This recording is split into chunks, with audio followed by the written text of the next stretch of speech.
So, malinaw na po tayo dyan, mga kapwa ko soberanong mga mamamayang Pilipino. No, ha?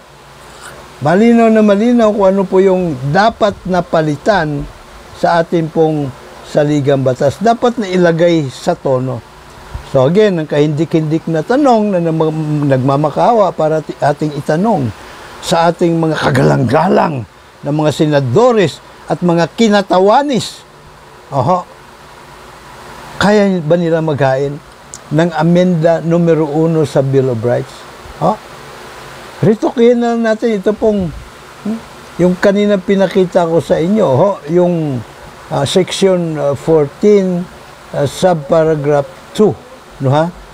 Na ang dapat na due process of law, ha, ay in a speedy, a public and impartial jury of fellow sovereign Filipino nung nasasakdal ang jury.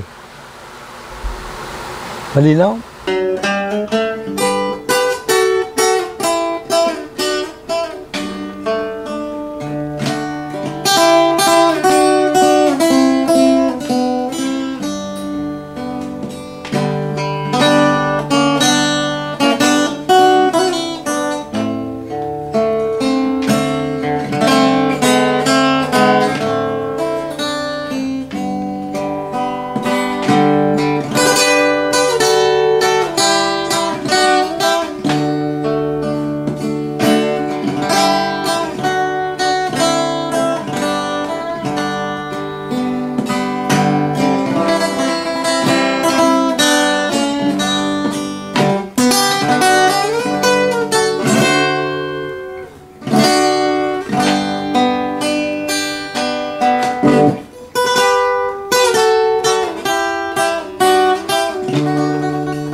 Ang English version po nito, public office is a public trust.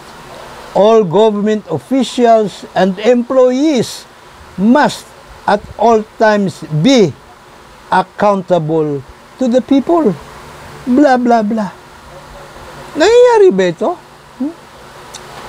Accountable nga ba sa ating mga soberanong mga mamamayang Pilipino ang mga opisyal at mga kawani ng gobyerno? Hindi.